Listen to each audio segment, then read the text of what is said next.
Movie के शुरुआत में हम गोसू नाम की एक लड़की को देखते हैं जो शहर से दूर एक छोटे से गांव में अपनी मां के साथ रहती है। गोसू बहुत ही खूबसूरत होती है और वो अभी अभी अपनी जवानी की उम्र में पहुंची थी, लेकिन उसका कोई भी बॉयफ्रेंड नहीं था, इसलिए उसे शारीरिक सुख के बारे में कुछ भी नहीं मालूम था। इसके बाद हम गोसू की माँ को देखते हैं। उनके फैमिली में बस ये दोनों ही रहते हैं। अगली सुबह गोसू उठकर तबेले में जाती है और उन गायों का दूध निकालने लगती है। फिर अपनी गायों को चराने के लिए जंगल की ओर ले जाती है। जंगल पहुंचकर वह गायों को चरने के लिए छोड़ देती है और पास ही एक पेड़ के नीचे बैठकर अपने कुत्ते के साथ समय बिताने लगती है। कुछ देर बाद वो अपने सभी कपड़े उतारकर पास ही के एक झील में नहाने लगती है, लेकिन नहाते समय उसे अचानक ऐसा महसूस होता है जैसे कोई उसे छुपकर देख रहा हो। इधर उधर देखने पर उसे कोई दिखाई नहीं देता, तो वो इसे अपना भ्रम समझकर नजरअंदाज कर देती है। नहाने के बाद गोसू वहीं झील के किनारे लेटकर आराम करने लगती है, लेकिन तभी उसे अपने ऊपर किसी की परछाई नजर आती है। इस एहसास से वह बेचैन हो जाती है और रात में ठीक से सो भी नहीं पाती। देर रात तक उसे जागते देख उसकी माँ पूछती है कि वह इतनी देर रात क्यों जाग रही है, लेकिन गोसू कोई साफ जवाब नहीं देती, क्योंकि वह अपने शरीर में होने वाले बदलाव को लेकर परेशान थी और उसे यह बात अपनी माँ को बताने में शर्माती थी। अगले दिन गोसू फिर से अपनी गायों को लेकर जंगल में जाती है और एक पेड़ के नीचे बैठकर आराम करने लगती है। तभी उसकी नजर एक आदमी पर पड़ती है जो वहीं बैठकर पेंटिंग बना रहा था। गोसू उसे देखकर हैरान रह जाती है और उसके पास जाकर बातचीत करने लगती है। वो आदमी उसे अपनी बनाई हुई पेंटिंग दिखाता है जिसमें उसने गोसू की ही नंगी तस्वीर बनाई हुई थी। यह देखकर गोसू का सिर चकराने लगता है और वो वहीं पर बेहोश हो जाती है। फिर वो आदमी गोसू को पानी पिलाकर होश में लाता है। होश में आने के बाद वह उससे पूछता है, क्या तुम यहीं पर रहती हो? जिस पर गोसू जवाब देती है, हाँ, मैं पास के ही गाँव में रहती हूँ। इसके बाद दोनों के बीच बातचीत होती है। बातों बातों में गोसू उस आदमी से उसका ठिकाना पूछती है, जिस पर वो आदमी बताता है, मेरा कोई ठिकाना नहीं है, मैं यहाँ वहाँ घूमकर पेंटिंग्स बनाता हूँ और मुझे जो भी जगह पसंद आती है मैं वहीं पर रहने लगता हूँ। यह कहते हुए वह धीरे धीरे गोसू के करीब आने लगता है और हल्के से उसके जिस्म को छूता है। उसका छूना गोसू को अजीब तो लगता है, लेकिन कहीं न कहीं अच्छा भी महसूस होता है, मगर शर्म के कारण वह बिना कुछ कहे वहाँ से भाग जाती है। घर लौटने के बाद भी गोसू उसी आदमी के बारे में सोचती रहती है। वो उससे दोबारा मिलना चाहती थी।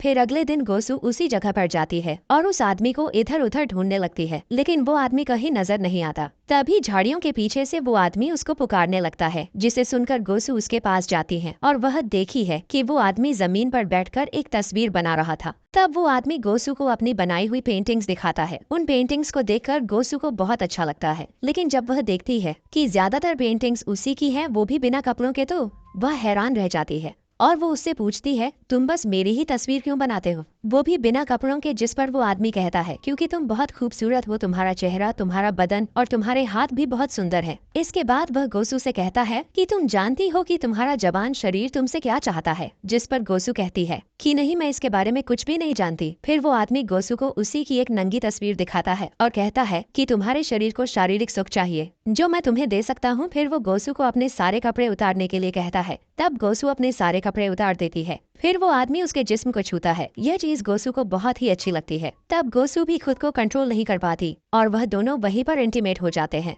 इसके बाद हम देखते हैं कि उस आदमी से मिलकर गोसू बेहद खुश हो जाती है।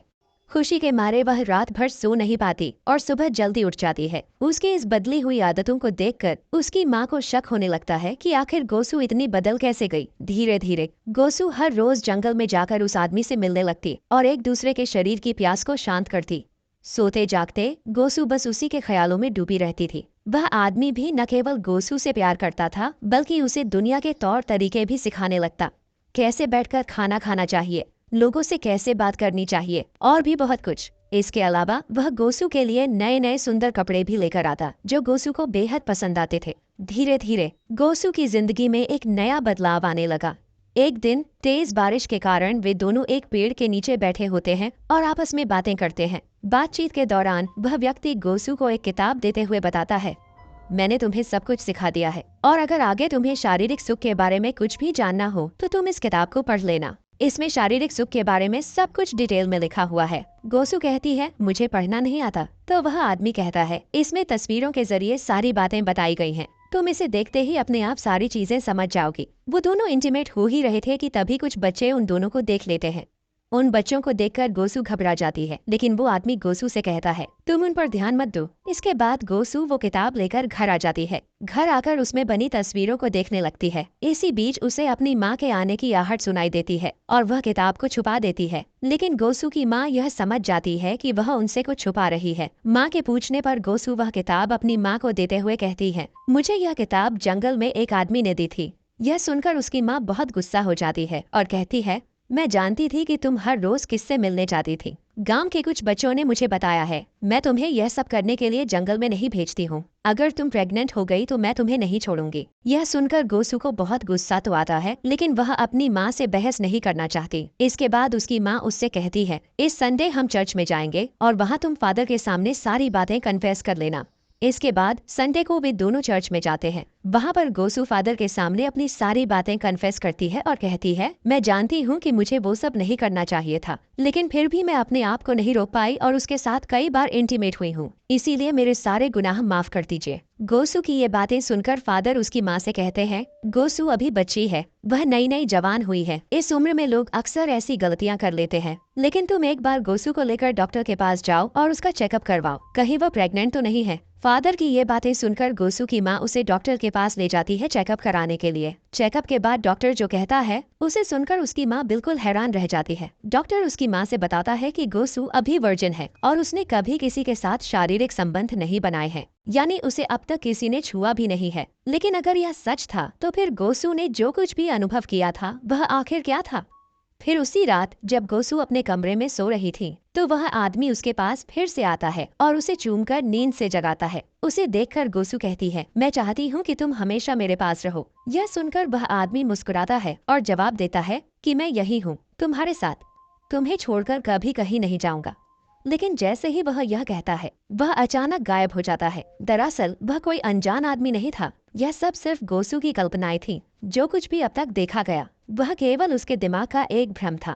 नई नई जवानी की दहलीज पर खड़ी गोसू के भीतर फिजिकल इंटीमेसी की चाह जाग रही थी और अकेलेपन के कारण वह ऐसी कल्पनाओं में खोने लगी थी। और इसी के साथ यह मूवी यहीं पर खत्म हो जाती है। दोस्तों, अगर यह कहानी आपको अच्छी लगी हो तो वीडियो को लाइक करें और हमारे चैनल को सब्सक्राइब करें। मिलते हैं अगली वीडियो में।